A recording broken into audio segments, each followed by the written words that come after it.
Gonzo Division reporting for duty. We're at ICW's insane Asylum, where all the magic happens, where the training's done, to interview entrepreneurial legend and ICW founder, owner and boss, Mark Dallas. Come with me.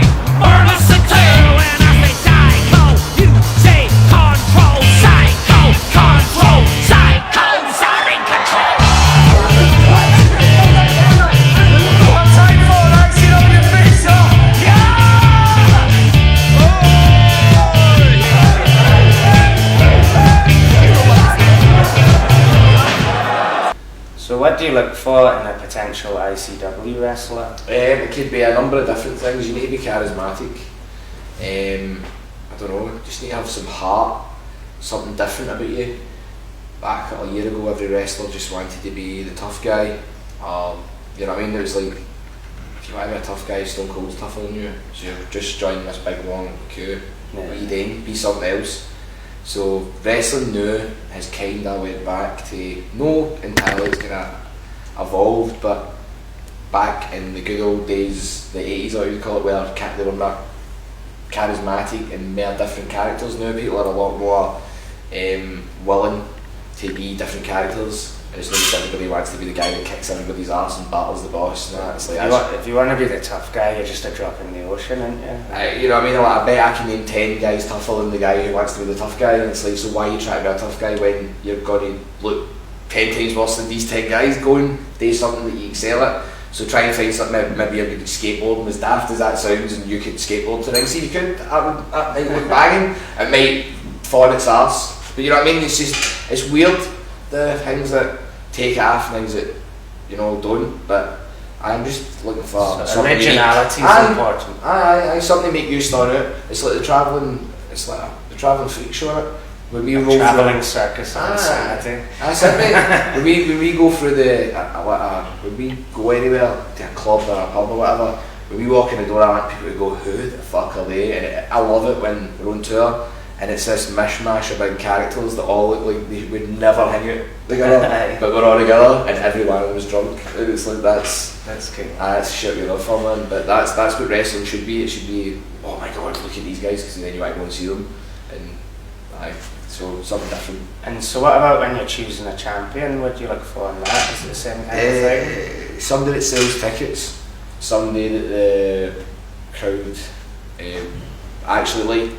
See, I announce your match. See if I announce your match and then a big burst of tickets sell every time I announce your match. If that keeps happening. So it's down to popularity.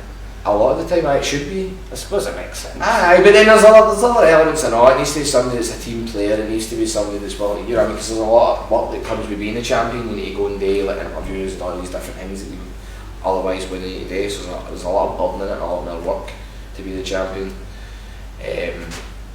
But it must be something they all strive for. Oh, aye.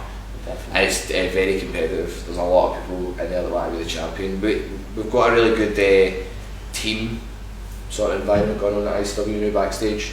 Everybody's working together and it shows it there, because people are saying some of the shows are, the past two shows we've ran just there at the Fringe were epic, I thought.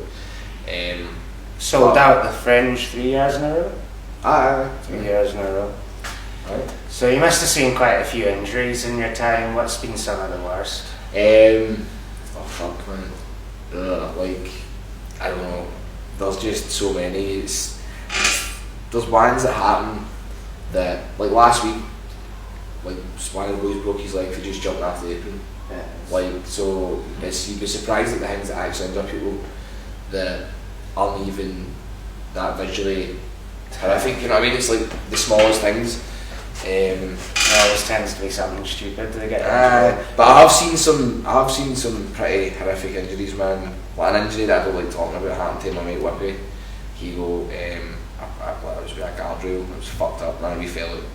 I think he harboured a grudge at it for a cut on, rightfully so. But we're pals again now. So that was one, and then I've seen like Lionheart breaking his neck. That wasn't in one of my shows. That was in it, but I've seen the footage of that, and that fucked me, man. That was his lips fucking up practically on his chest. You know what I mean? Yeah. With a guy on top of him, like smashing after fucking Just cameras. goes to show, don't try this at home. It's like there's years of, it's an actual art form, there's years of practice that goes into it, man. You can get seriously fucking hurt, you can kill yourself, man, you can die in wrestling if something's done wrong. Like the thing that looks, the smallest of moves, if it's done wrong, like you can be paralysed or, do you know what I mean? I just had a bounce off the ropes earlier and that hurt me. I think I'm going to be feeling that. That's what people don't realise, is these are cables that hold up lifts. Yeah. Like fucking lifts, you know what I mean? So people don't realise, like, if you bounce off that, it's gonna be fucking tense, and then if you do that like 20-30 times a match, and it's an art form. So is that down to technique or is it down to resilience? I think it's a bit of both, man. Technique definitely, and then just over time they build up a tolerance to it, the wrestlers. Like, see, taking bumps. Chopping wood.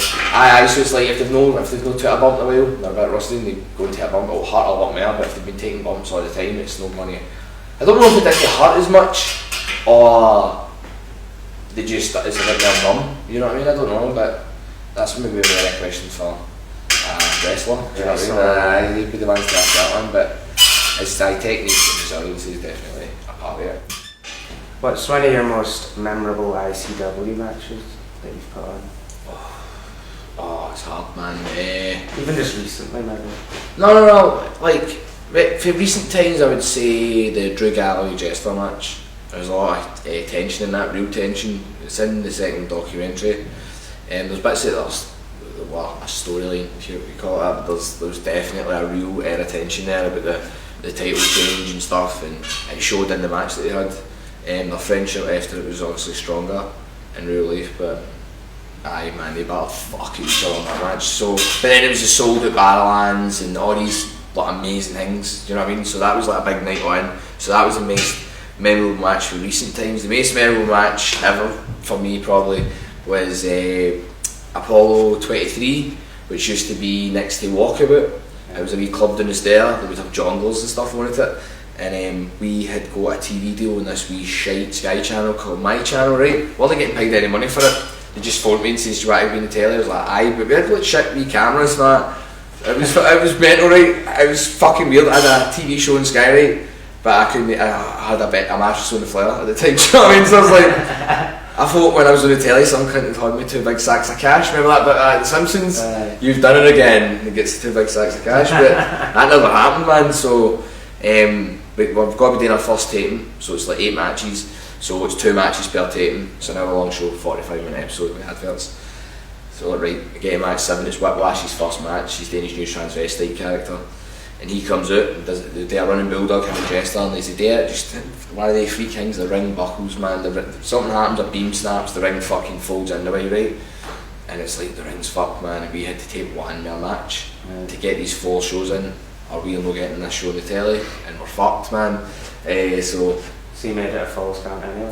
So we did, we went out and I was like, there was 2 big factions, groups of bad guys that were faces and heels that were fighting each other, and I went using it was maybe a singles match, but it turned into a big gang warfare. I went a Glasgow street fight, and that was my fatal fucking error, saying street fight, right? Because I turned into the guy that owned the club and I went, "Mate, any damage that happens, I swear to God, I'll pay for it." And he went, "What?" And then just somebody runs past where I went and just smashes it out of somebody's face. And he starts fighting while at this club. They're fucking throwing Wolfgang through a couch. They fight into the toilets, the birds' toilets. Somebody's getting their head flushed in the toilet. They fight out up the stair. They fight past the bouncers into Renfield Street, or Renfrew Street, the one where the Cineworld is. You know, Cineworld at the top of the road, fucking right in the city centre, right? 150 people follow them out, right?